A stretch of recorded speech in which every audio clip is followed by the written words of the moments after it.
obviously this thing that happened in Lindsay, Ontario, with the break-in that led to the man who protected himself getting charged. Right. What are you came out and said pretty decisively, saying, "Hey, you need to be able to protect yourself, you need to protect your family." What's taking center stage in the country's conversation right now is castle law. Mm-hmm. When you hear that, I've never heard that in the Canadian zeitgeist ever until now. What is your take on this? Well, first, my take is that it just demonstrates the chaos in our streets after 10 years of liberal catch and release laws. I never heard anybody in all of my years in politics asking for the right to defend themselves when conservatives were in power, because the law actually defended people.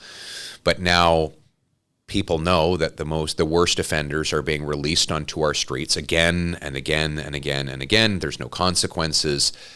And necessarily people feel like defending themselves. So there are self-defense provisions in the criminal code. I think it's section 34, 36.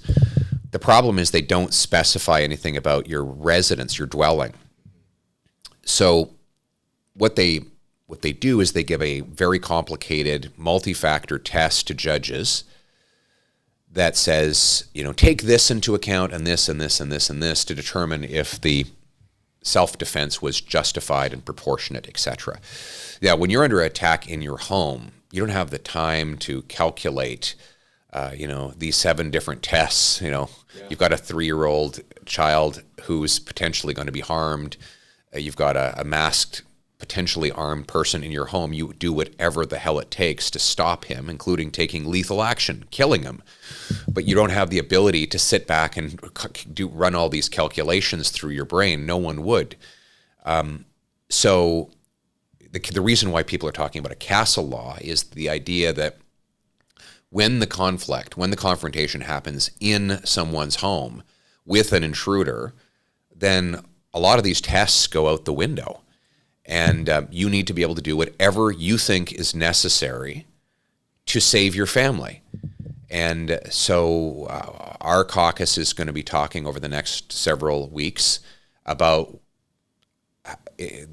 changes that the criminal code may need to clarify the absolute right of Canadians to defend themselves, including by taking very aggressive and even lethal action against someone who's broken into their house.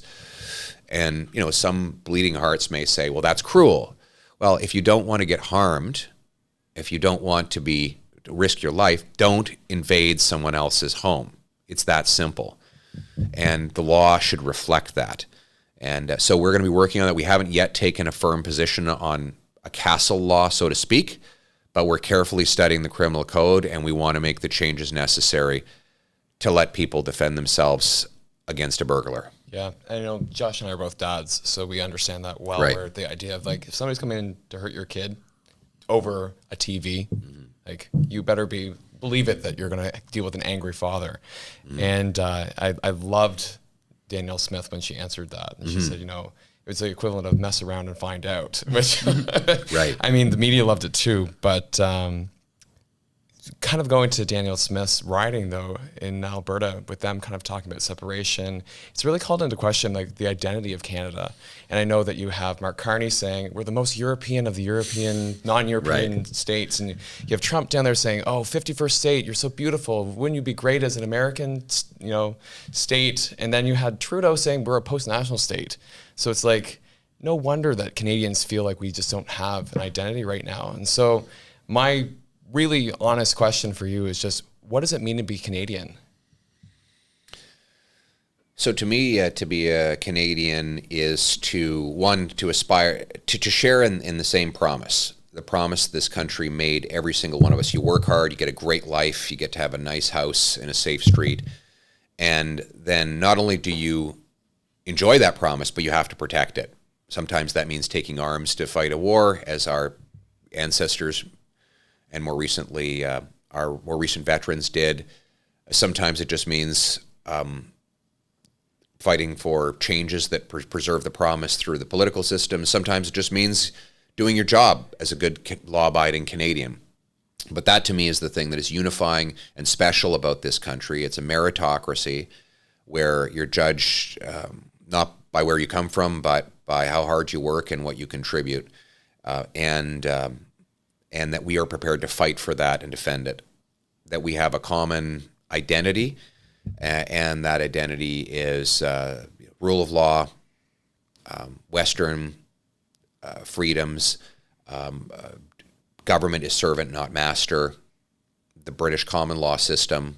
Those are our basic pillars of our identity, and they uphold the promise that I described at the outset. I like to say, Trudeau was a post-nationalist. Carney calls himself a globalist. Trump is a protectionist. I'm a Canadian nationalist. Canada first. We should put our own country first in everything we do, whether it's foreign policy, immigration, trade, economics. We should put Canada and its people first. And that is a big distinction from the globalist and post-nationalist view that the Liberals have imposed with great devastation over the last decade. Yeah, I want to push you a little bit further. Sure. I just want to ask, but like, how does that make us different though? Like a lot of the things you mentioned, like you can point to some states in the US, or you can point to entities in the EU, and they share, because we obviously share a common lineage from England. But I'm just wondering, like, what makes us, like, what are our cultural pieces that make us unique? What is it that you can say, yes, that's Canadian, that's Canada, that's who we are? We can rally behind that. Well, first of all, we have, French and English, our official languages.